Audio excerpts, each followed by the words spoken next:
Welcome back to Blind Item Breakdown. Our first blind item is about Timothée Chalamet and Kylie Jenner. It reads, the meme actor peaked too soon, and he knows also the reality star is going to end up costing him yet another chance at an Oscar. Timothée has publicly declared that he wants to be the greatest actor of all time, and if Kylie Jenner was the one holding him back, I feel like she'd be out of the picture pretty quickly. So I feel like Kylie is praying every day that he wins this Oscar in a couple weeks. I mean, remember the Kardashians, the Jenners were a big part of campaigning for Marty Supreme, but it seems like the people who decide who wins these Oscars weren't as impressed. Like the blimp, the fake Zoom call, the Jenner of it all was just too much. This comment reads, ugh, I can't stand that guy. I don't understand the appeal. He's not even attractive, and the word masculine will never apply to him. Okay, hold up there. I feel like Kylie and Timothée look cute together. It's probably more the fact that he can't do a convincing role as a man because he looks about 12. A strong wind would blow that bum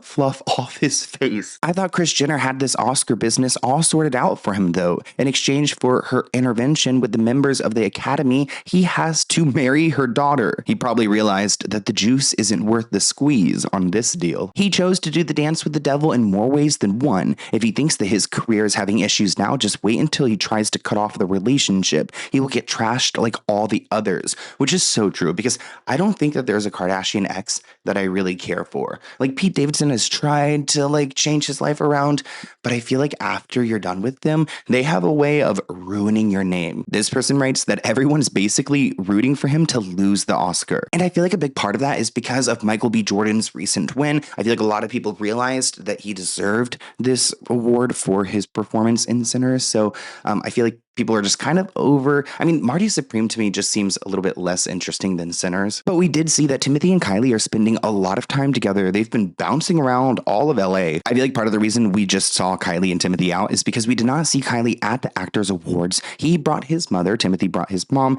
So maybe Kylie needed to go and remind the public that she's still here. And I just know for sure that she's not allowing Timothée to go and bring his mom to the Oscars. Kylie will be there. There has been something that has changed about Timothée's look. I feel like I spoke about this recently. I don't know if it's filler. Maybe he's just enjoying life a little bit more, that he's not working back to back. He had so many films between Marty Supreme and Dune. And I think that's great for Timothée. He's over here hanging out with Kylie, going and getting pizza, just eating whatever he wants, living his best life. Like this person in the comments rates, I know that they're a real couple because they're starting to look alike. Similar facial expressions as well.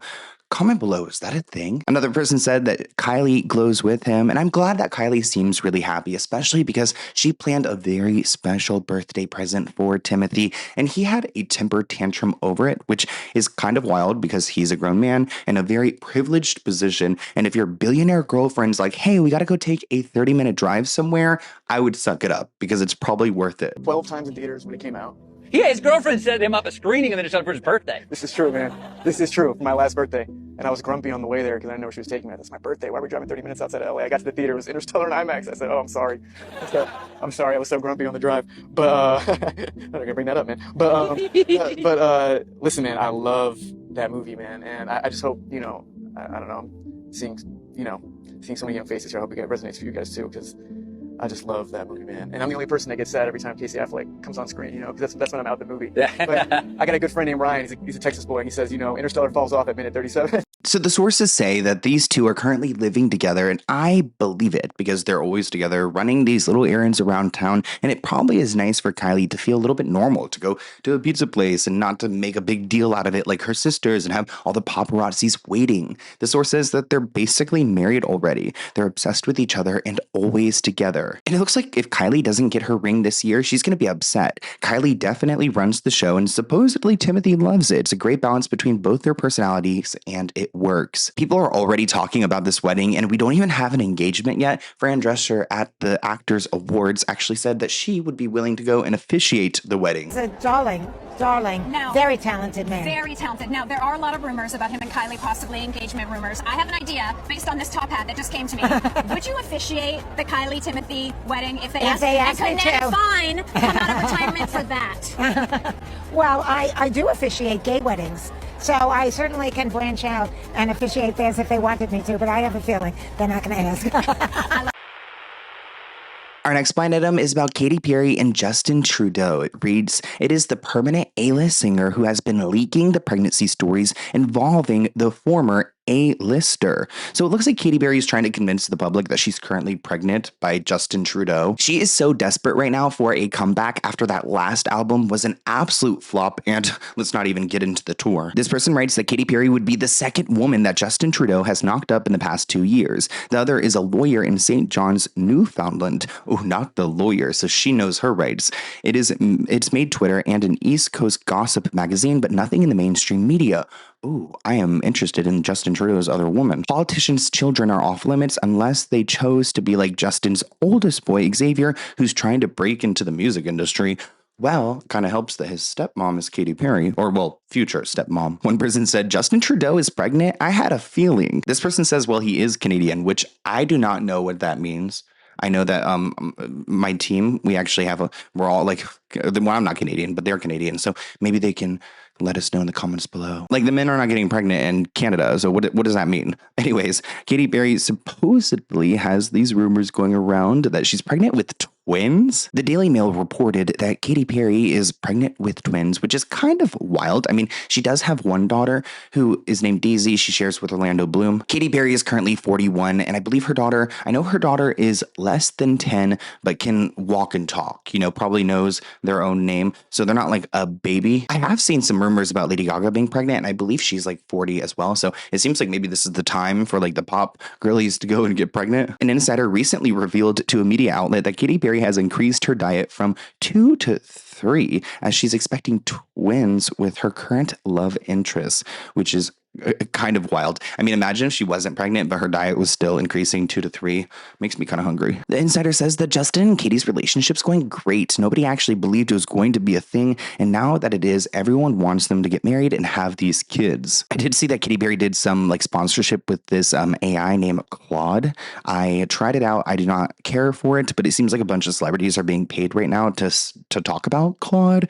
Maybe she's getting that extra money for the twins. But speaking of Justin Trudeau's son trying to get into music, we actually have a clip of him talking about his experiences with Katy Perry. Take a look. And Justin Trudeau's son, Xavier, has commented publicly about the fireworks between his father and his new pop star girlfriend.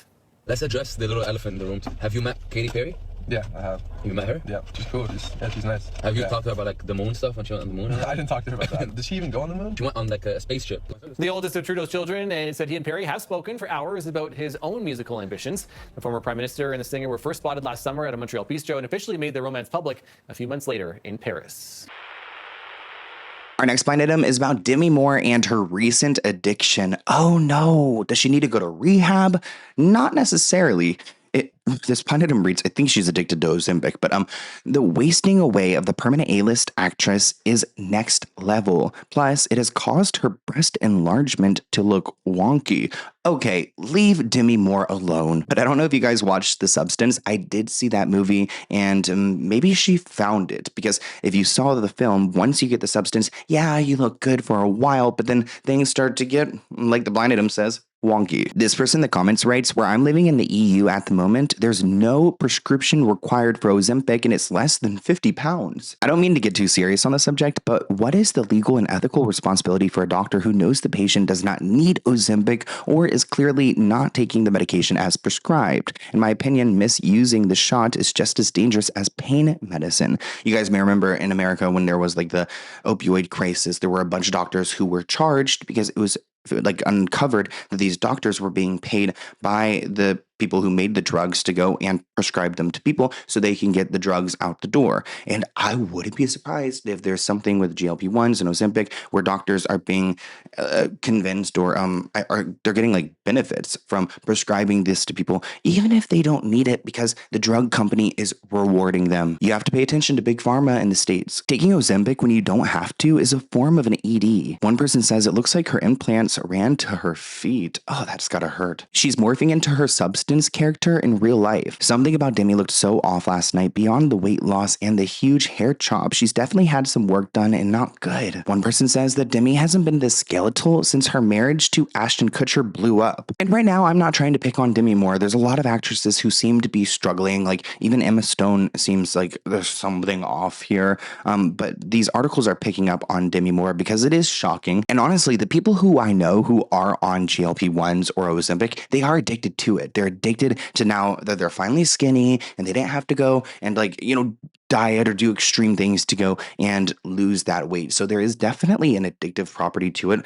Well, I don't even know if the drug itself is, but I know the thinness is. You have to keep in mind that Demi Moore is 63. People do not look the same, especially when they've been in the industry for so long. I mean, you guys saw what happened to Jim Carrey, right? One person writes, Hollywood strikes again. The poor woman didn't have a chance. But there's other people who defended her, saying that, Demi is a timeless elegance, that she looks great. And that is just society, promoting this idea that everyone needs to be like stick thin. One person wrote on X, all of my friends are taking that poison. I considered it for my extra 20 pounds, but I decided give me my chubby thighs any day over looking like this. Personal opinion. But the thing is, like, Demi Moore, she's been groomed in this society to feel this way, and she has opened up about how in the 90s she struggled with her weight. So imagine how it feels in 2026, especially coming off of the body positivity wave. Like, I haven't heard anyone talk about Lizzo in so long.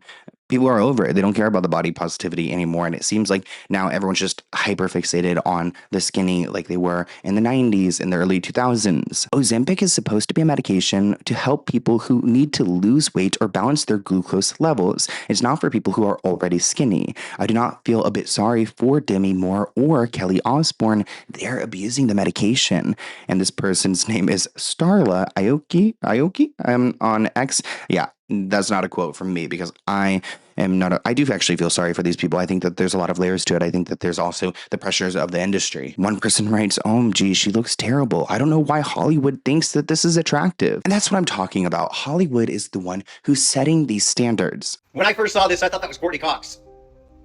That's Demi Moore. That's not Courtney Cox. Oh wait, is that the real Demi Moore? Close up, makeup, but no good lighting, no hair people. That's her, right? I gotta say, I like the haircut, but I mean, we're the same age. Okay, let's do a side-by-side. Side-by-side. If you want me to do one of these of me and myself from back then and now, I'll do it. I have plenty of photos from when I was 20. But you guys, this isn't just the haircut or the makeup or the angles. This is weight loss, okay? Demi Moore clearly thinks that she was overweight, needed to lose more weight, because, I mean, this is probably the thinnest I've ever seen her. And do I know if this is Ozempic or fitness? That's probably fitness, because I used to train my clients at the same place that she used to work out, and she loves Pilates, and she loves weightlifting, and she loves cardio. Our next blind item is about Shia LaBeouf. It reads, the abusive A-list actor is one step closer to coming clean about what happened between the actor and his mom. One person asked, is there anyone brave enough to ask him? Maybe all of his street fights start when someone calls him a mother effer. I remember there was an old blind item about 20 years ago about Shia LaBeouf that he was at a party while under the influence, and he spilled some info that his mom harmed him when he was younger. Not sure if that's been verified. But then this person replied, I read somewhere a few days ago that when he was drunk, he told someone or some people around him that he had, some things had happened. Oof, I don't even want to go there. This comment says, at one point, Shia referred to his mom as sexy before he became a big problem. He seemed like someone who has been a victim of abuse just by his words and his deeds. Shia LaBeouf did lose his mom, Shayna, back in 2022 in August. She was 80 years old. She passed of heart failure, and he was by her side. He said, my mother was full of fear in her last moments, asking the doctor what this tube was and what the machine did. She was frantic. Oh my God, I'm going to pass out. This sounds like my actual nightmare.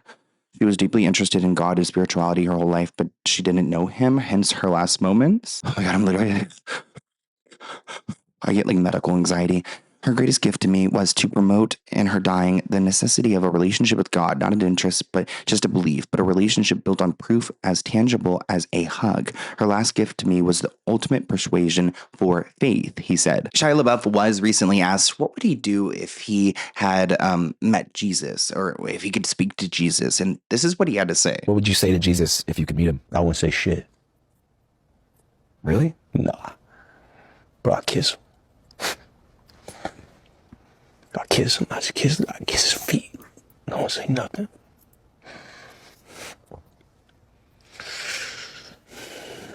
Chill out with these questions, Andrew. My bad, I didn't know it was gonna make you emotional. I'm a real Catholic, bro, a real one. I just thought you had thought about it. No, I'm a real one, bro.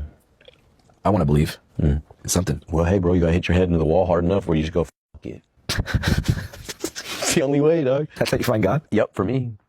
For the hard-headed ones, yeah, you gotta go hard. Okay, so I guess seeing him get emotional about God, I mean, you could see that there's something there. It's very Selena Gomez vibes on Benny Blanco's recent podcast, though. Maybe Selena Gomez a clone because I'm sorry, Selena Gomez. What are you doing? My mom said I was very. They like that. Oh, don't make it a moment. Oh no, I wasn't. I liked it. It made me feel good. I love you so much. I'm sorry, I just like threw up in my mouth a little. But Shia has described his mother as a good girl. He said that she was loved by many and known to few. God bless you. One of our good friends, actually one of my friends, John Joseph, made a video talking about some comments that Shia had made about his mother in 2009, and I want you guys to take a look at this. Also, go and support our friend and follow him. Shia LaBeouf saying that he is scared of big gay people is kind of ironic considering many people are scared of men with domestic violence allegations. Let's not forget that him and FKA Twigs had to settle out of court after she accused him of both physical and emotional abuse. But are we seriously still giving this man attention in 2026? Because I remember losing interest in this man in 2009 after he told Playboy magazine that he wanted to marry his mother. And no, not someone like his mother, his actual mother, who he went on to describe as the sexiest woman he knew. He said, and I quote verbatim, "Probably the sexiest woman I know is my mother. She's an ethereal angel. Nobody looks like that woman. If I could meet my mother and marry her, I would. I would be with her now if she wasn't my mother," as sick as that sounds. That does sound sick, Shia. He then went on to share in this interview with Playboy that his mother would walk around the house naked with her friends, which would be kind of awkward when he had friends over. His mother would be playing Naked Connect the Dots, or sitting with a group of her friends not wearing any clothes while they all hummed together. Now, his mom passed away in 2022, and Shia LaBeouf was quoted saying that his mother was a good girl. I have the ick all over again. I don't know why Shia LaBeouf did this interview or he's on this press tour. It seems like he's trying to redeem himself after his FKA Twigs situation, and of course his relationship with Mia Goth is down the drain. Shia has also defended himself against Olivia Wilde, who claimed that she fired him from her movie Don't Worry Darling. Shia is like, I wasn't fired, and he leaked a video in which Olivia seemingly begs the actor to stay on the film and hints at a disagreement between him and Florence Pugh. When asked about the feud, he graciously replied saying, "It is what it is. Every blessing to her and her film." But it looks like Shia and Florence were not really getting along, and Olivia was trying to persuade him to stay on, at the same time kind of trashing Florence, in my opinion. It's a messy video. You guys need to take a look. Shia, I just went riding my horse, very sweaty, but I wanted to reach out because I feel like I'm not ready to give up on this yet, and I too am heartbroken, and I want to figure this out. And you know, I think this might be a bit of a wake-up call for Miss Flo, and I want to know if you're open to giving this a shot with me, with us. If she really commits, if she really puts her mind and heart into it at this point, and if you guys can make peace, and I respect your point of view, I respect hers, but if you guys can do it, what do you think? Is there hope? Is there hope? Will you let me know? Okay, bye. Our next blind item is about Emily Ratajkowski. It reads, everyone thought the hard-to-spell model must have been drunk when walking the runway, but it turns out that she's just awful at walking runways and looks drunk while doing it. I don't know if you guys kept up with Milan Fashion Week, but that Gucci show was such a hot mess. This person writes, I don't hate Emily, but her walk was bad. Almost Kim K bad. They're not runway models. She's always been a pretty lousy model living off her assets, which have apparently always been implants, and allegedly she's like 5'5". One person asks, how is she a model if she doesn't know how to walk? And actually that is the question of the week, because social media is confused. Like, how do you not know how to walk down a runway? Granted, if I was put in that position, I would be like this. I would be so stiff probably. Okay, there she goes. Oh, it looks like this is literally how the girls walk through WeHo. Like after a night of drinking, dancing with the gays. It's a hot mess. Yeah, and she I don't like the facial expression either. I don't know, something about that walk was just giving me bad vibes. And I'm not even like a fashion connoisseur over here. Like, I don't know what a good walk looks like, but I just know Tyra Banks would have read her to filth. One person says, how I walk when I'm drunk and I think I'm in control. I'm sorry, but that is such a bad walk. And unfortunately for Emily, she was also on the runway with people like Kate Moss, who has such a good walk. It's like scary to watch her do it because you can tell that she is just born to be this model. One person writes, yeah, Emily's walk looked awkward and sloppy. She can't even walk right. Put her out to the pasture. This one's way past her prime. Wait, not the pasture. Send her out to the pasture. That is crazy. I usually be like, send her, feed her to the birds.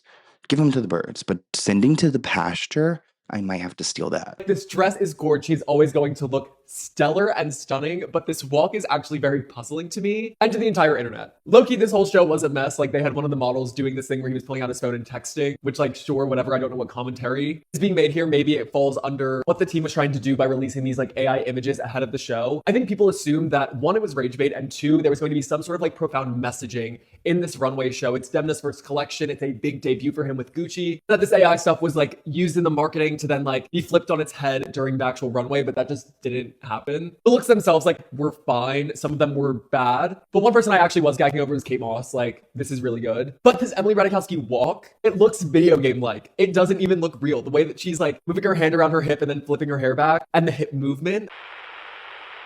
We've got a loaded blind item here. This is about Lisa Rinna, Leonardo DiCaprio, Tobey Maguire, and Delilah and Amelia Hamlin. It reads, the former housewife really will say anything to sell a book. No, the permanent A-list actor nor the former web crawler hit on her offspring. They like them young, but they also like them drama-free without a crazy parent who will run to the press every 5 seconds. So it seems like Lisa Rinna is trying to sell this story that Leo and Toby had like hit on her daughters at some point. Honestly, not surprised that she's over here like telling this story, because Lisa Rinna does seem like the type of person who will go and pimp out her daughters.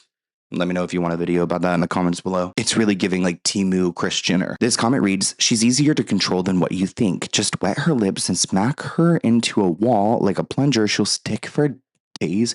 You guys in the comments this week, that's how I know Mercury is in retrograde, because these comments are crazy. So let's talk about what Lisa Rinna is claiming about Leo and Toby hitting up her daughters. So it looks like the conversation started with Leonardo DiCaprio, and of course Lisa was more than happy to talk about this, and then she told Andy Cohen on Watch What Happens Live that Tobey Maguire also hit up one of her girls. It sounds like Lisa's almost a little bit jealous. Let's take a look at this clip together. Has Leo ever hit up either of your girls? Yes. And? Didn't happen. Okay. Yes. Right. Yeah, but Okay. didn't happen. I mean, isn't it a rite of passage? And so did Tobey Maguire. All right. Yeah, there you go. Yeah, Okay, but a lot of them have See, I can't, the look on her face too, she looks a little bit too excited to be telling this. hit the girls, as you know. Yes. You actually know one that's hit up the girls Yes, I too. do. There were some other concerning reports coming out from Lisa Rinna because she's dropping a book, and she said that she was actually drugged at the Traitors premiere party at the Abbey in West Hollywood. Now, I actually go to the Abbey pretty often, but I go during happy hour, so I don't go during the time at night when people do get drugged, because there's so many people who have said this that, like, I mean, I don't know anyone personally, but if so many people are saying that this happens, it must happen. I just don't know who would do it. Like, would it be someone part of the cast, someone part of the crew, or someone who works at the bar? Because I just don't know who wants to go and do that to Lisa Rinna, but it's terrifying. Lisa claims that her castmate Colton Underwood became concerned when he noticed that she was completely inebriated at the party, and she didn't even drink much. Here's a picture of Lisa, and honestly, looking at this photograph, it does seem like she's totally out of it. Like, her eyes look glazed over, even her facial expression. And it looks like after this event, Lisa must have headed right to a hospital or a doctor, because she was tested, and she claims that she had fentanyl in her system. You made news about, you thought that maybe you were roofied at the party. Yes, I was. You know that for certain? Well, I do.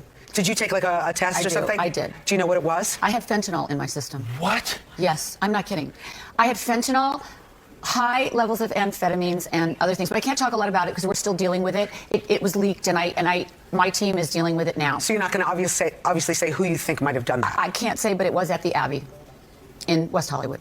Okay, so the Abbey, for those who don't know, in West Hollywood is a very popular bar on Yeah. Robertson. It gets very crowded. It's a big party there. Yeah. They have go-go dancers there. But and luckily, my everything. husband was there and was able to get me out of there quickly. Yeah, and because I saw other things like, oh, Lisa was just drunk. But no, I was not. know. I know. You know, I have to say, I have partied with Lisa. We went to Andy Cohen's baby shower, which was so much fun. Lisa can handle her booze. I've been boozing with you, and you really handle your booze. You have a good time. I do. But you handle your booze. I do. We're so glad that you're okay. That's so dangerous. I know. I mean, what do we do? Do we keep napkins on our drinks? Can we have, like, what should we do? Well, I mean, I don't know. So many people that I know have had this happen at the Abbey. All my daughter's friends. I mean, this is not a first-time thing. This is something that's gone on for years. And I do think it needs to be a conversation. And I'm glad now that it's out, and we will deal with it. I just haven't had my own time to do that yet. Okay. Our next blind item is about Nicki Minaj, and it mentions Britney Spears, which is crazy because the first time I saw Britney Spears, or the only time I ever saw Britney Spears in concert, actually Nicki Minaj was opening up for her. Crazy to see where they are now. It reads, the A-list rapper who has horrible taste in men apparently has horrible taste in business managers too. She loves the one who destroyed Britney, Lou M. Taylor. If you guys have been following me the last 5 years, you know who Lou M. Taylor is because she sent me cease and desist letters. She's threatened me. She is spooky, scary, and she's also the one who's been credited for putting Britney Spears in conservatorship. She's worked with Diddy. At one point, Justin Bieber fired her, and he seems to be doing a lot better. So I would, you got to take notes on these things, especially if she's over here working with Diddy. The FBI at one point actually raided their offices up on Sunset. So yeah, I keep tabs on Lou M. Taylor, and it looks like Nicki Minaj likes her. And honestly, Nicki Minaj needs to get it together. Recently, she lost another lawyer after she was sued for $10 million. Nicki Minaj is navigating a high-stakes legal storm after she loses her second attorney in a $10 million defamation lawsuit filed by a former fan, Tamir Peak. So her lawyer recently withdrawed representation. His name is Matthew, and it looks like she lost her longtime lawyer, Judd, in late 2025. So there's something going on with Nicki Minaj because you don't just lose lawyers that you had for a very long time. Like, I love my lawyer. I'm not leaving him anytime soon. He's not leaving me anytime soon. So to have that kind of breakup, something like really unethical must have been going on. But the core of this defamation lawsuit goes back to August 2024 when Tamir filed a defamation lawsuit against Nicki Minaj, claiming that he was the target of false accusations regarding criminal conduct and stalking made by Nicki during a time of high intensity public tension. Actually, this new lawyer that Nicki Minaj lost, he was trying his best to get his job done, but Nicki was just ghosting him over and over again. He asked the judge for an extension, but Nicki just does not open up her emails. I don't know if she's on too many Percocets or what is going on, but the girl, you cannot get a reply from her or an answer, which is why he ultimately dropped out. These lawsuits are definitely going to bankrupt Nicki Minaj if she does not get it together. If y'all remember, just last month, her house was about to get auctioned because she had not paid a judgment of $500,000 against her. A security guard had sued her. And mind y'all, this was a default judgment. So she didn't have to pay this money because she lost the case. She has to pay this money because she did not show up to defend herself. So it's like, you probably could have walked away with losing less money if you had have just, got your legal team to fight this case for you, but you didn't. And so now we see that she has a defamation case, a $10 million defamation case. Now, it originated in New Jersey. I guess whoever filed this suit has decided to not move the case to New York. And at that time, the first lawyer decided that he was not going to represent her on the case once it got moved to New York. So her team hired a new lawyer, and that lawyer has just asked to remove themselves from the case because she has been unresponsive. Her team has been unresponsive. Her accountants have been unresponsive, and they just cannot represent her. And I don't see why she's not taking this seriously, because considering this past lawsuit, which was only $500,000, you had to pay that money because you didn't show up. Now we've got some heated rivalry drama. All the things you said running through my head. That they play that song. But actually, shout out to the show because I was never able to say rivalry, and I can say it now. Love that. This is my blind item, though. It's about Armie Hammer, please, and Francois Arnaud, who's also a part of the heated rivalry show. It reads, you would think that with all the publicity of the hockey show that the cannibal actor Armie Hammer would reveal his hookup with a man that he's discussed without naming names to be one of the actors, Francois, from the hockey show, the one with the beard that was too rough. There was this headline that went out. Armie Hammer says that he hooked up with a French handsome man once and experimented. You know what? Not everyone needs a podcast, Armie Hammer, but he went on to his podcast and he said, I tried hooking up with a dude one time and it was hilarious because I was like, you know what? Gay dudes seem to have it so easy. And it looks like maybe this guy is the Francois who's featured in Heated Rivalry. Speaking of podcasts, though, I do have my Poppity podcast and we were robbed. Yes, Spillsesh, the other YouTuber, her house was robbed. We talked about it in our episode that comes out today. It's in a new studio. It has better lighting, better audio, and I'm totally present because in the past I was so dissociated, but I'm so excited about this episode. So after you watch this, go and check that out. I will link it below. But Armie recalled meeting a handsome French man and decided that he should give it a try. He said, I was like, okay, this could work. Let's try it. I remember we started making out and just being like, God, beards, I get why women like it when you shave. This thing is so effing rough. I put my arms around him and I was like, oh gosh, these shoulders are so wide. He's so big. You're hooking up with a dude, okay? He said it was so strange and it did physically for me nothing, not even a twitch. okay, good for you. You're a straight man. Like, I can tell. Like, you're also a straight man that eats people. Like, shout out to I can't remember her name right now, but she follows me, the person who accused him of like mutilating her. And yeah, he's disgusting. So if that doesn't do it for you, cool. You know what does it for you is eating human flesh. Maybe just stay in that lane. But, so I was like, you know what? I'm gonna give this a try. Yeah, like maybe this actually works for me. Let's give it a try. And I remember I met this dude, handsome, French, you know, the whole thing. The whole thing. I was like, okay, this could work. Let's try this. I remember I started making out with him, and I just remember being like, God, beards. Like, oh, I get like women like it when you shave. Like, this thing is fucking rough. Like, how do I get in there? Totally. And I remember I put my arms around him, and I was like, oh my God, and these shoulders are so wide. He's so big. Like, he's almost my height. Like, this is so strange. And it did physically for me, absolutely nothing. Like, didn't, like, not even a twitch. Yeah. And I was just like, okay. And then I remember, like, we were like making out, and it was kind of like getting hotter and heavier, but I was like going through the motions and like not feeling anything. And then he like reached for my dick, and I was like, you're not going to touch my flaccid penis. Like, this is not going to happen. I'm sorry. And I was like, you know what? I got to stop this. Do you still consider that your sexual interests remain the same to some extent? That you consider yourself part of the kink scene? Do you still feel as though that it would be dangerous to sublimate or repress some of those appetites that might be more outre? Here's what I think my answer for this is. At that time in my life, I was doing almost everything in my life in a less than healthy way. There was an extremity to everything that I was doing, even the way that I ate. The people in the comments are clocking Armie Hammer. Saying appetite to him is hilarious. I don't know how to explain it, but the way that he phrases his sentences is so bizarre. Even the way I ate. Yes, Armie, that's what we're talking about, mate. Somebody else quoted him. Here's what I think my answer for this is. It's giving acting. There's something so weird about that guy, and I'll never forget when Armie Hammer like disappeared after his cannibalism like accusations, and he ran off to like the Caribbean to go work at like some resort. And now he's back with a podcast. I love to talk about Priyanka. Let's get into Priyanka and her husband, of course, Nick Jonas. This blind item reads, I'm not sure how many people this foreign-born married A-list actress can sleep with that are not her husband. Wait, they're accusing Priyanka of cheating on Nick? Well, you guys may remember that she was kind of exiled from Bollywood for doing the same thing in another relationship. Yeah, this person in the comments says she better be careful. That's how she got run out of Bollywood. Another person said roughly 7 billion people at the high end of the possibilities. Now, Priyanka's always doing some press. She did have a movie that came out recently. I don't even know what it's titled because honestly, I'm not really interested in seeing it, but she did do an interview where she spoke about her dad. He is no longer with us, and how she believes that he would have picked Nick Jonas. Priyanka said that Nick is exactly the kind of person my dad would have picked for me if he had a choice. My dad's first love was music. He loved music. He loved singing. He would love listening to it. He admired the artistry behind it. Priyanka describes her move to America a lot different than how other people describe her being kicked out of Bollywood. She says, I almost felt like my hands were behind my back, pushing me to move to America, to have a pop career, and to suddenly be on these avenues where I ended up meeting the person who would be the father of my child. One of the most heartbreaking things you talk about in your memoir is that your dad never got to meet Nick because of how much he would have loved him. Your dad loved hanging around with musicians and loved people with old souls. And how do you think your dad and Nick would have gotten along? Nick says that all the time because I talk about my father so much. I'm so influenced by him. But Nick is exactly the kind of person my dad would have picked for me if he had a choice. Someone who is a musician. My dad's first love was music. He loved music. And I really do feel like my husband is a prodigy. So that is one thing that he would have loved about Nick, but more than anything, Nick is a really wise soul.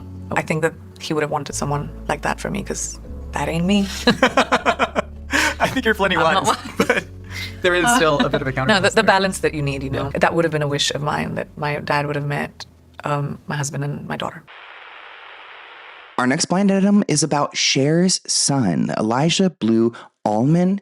Cher is way too old to be dealing with this kind of stuff. This celebrity offspring has been stalking an underage girl.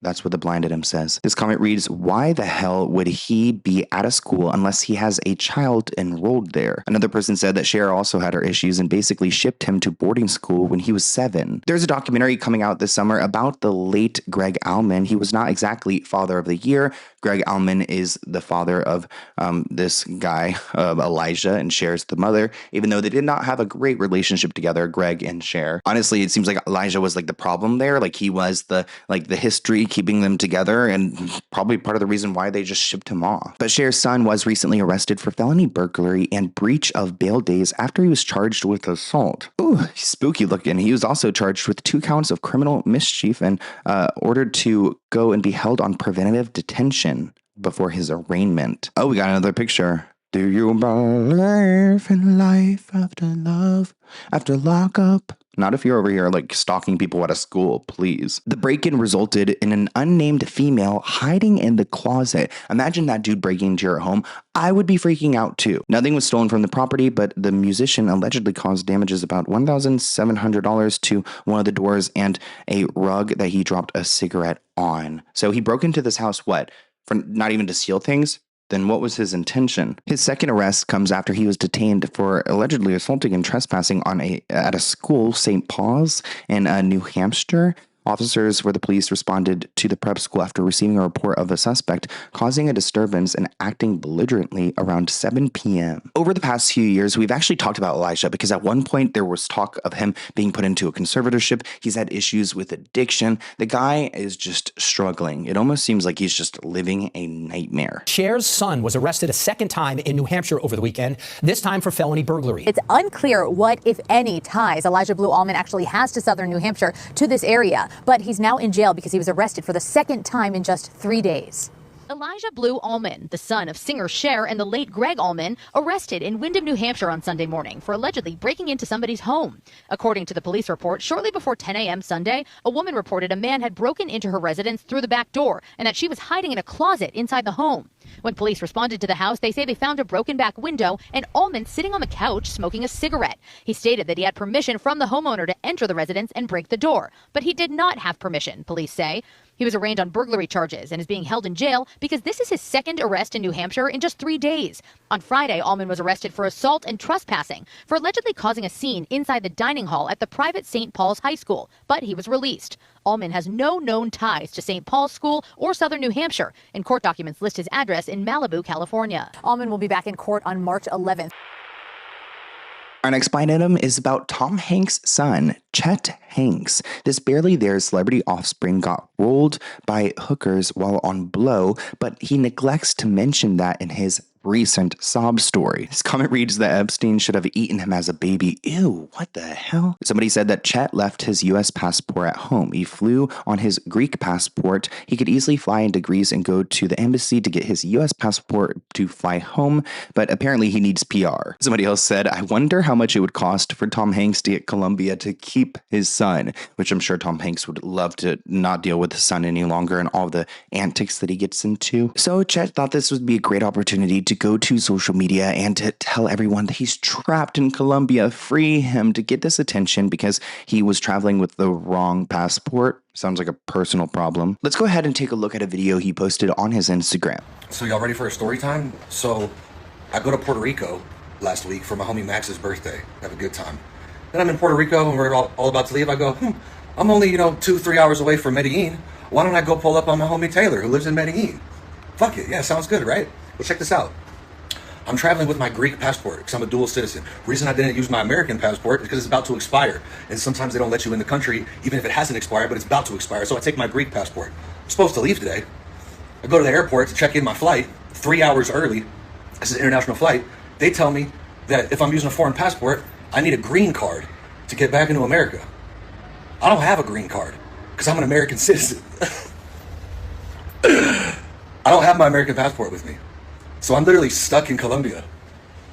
I'm stuck in Medellin. Stuck in Colombia. It doesn't look too bad. Granted, there's worse places to be stuck, but I literally have no fucking idea what I'm gonna do. And the only embassy to get this shit settled is in Bogota. I don't wanna go to Bogota. So, yeah, free me. You know what I'm saying? Free me. He seemed a little bit too happy in that situation. It's so Nepo baby vibes because like if I was actually in that situation, I would be panicking. I wouldn't be able to laugh about it. I mean, your father is Tom Hanks. Trust me, you're going to figure it out. Somebody told Chet Time to start a family out there. Well, another person wrote, the one time you should have pulled the my dad is card, which may have worked for him. But I want to hear what you guys think of this week's episode of Blind Item Breakdown. Do you guys still love the show? Are you liking the gossip and the things like that? I'm also on Snapchat now. My username for now is Sloan_GE if you want to add me there. But make sure you guys go and check out this week's Poppity episode. It's really entertaining and special, and it's improving. You know, we needed to like have like a few episodes. I'm not eating on camera anymore. So over the eating aspect. So we were eating before, and yeah, not into it anymore. Just like not interested. But I'm really excited about our next few episodes. And then we've got a really cool guest that is coming on in a couple weeks. So it's actually like good content. Trust me, guys. That's why I'm promoting it. But I hope you enjoyed, and I will see you in a new video soon. Bye, guys.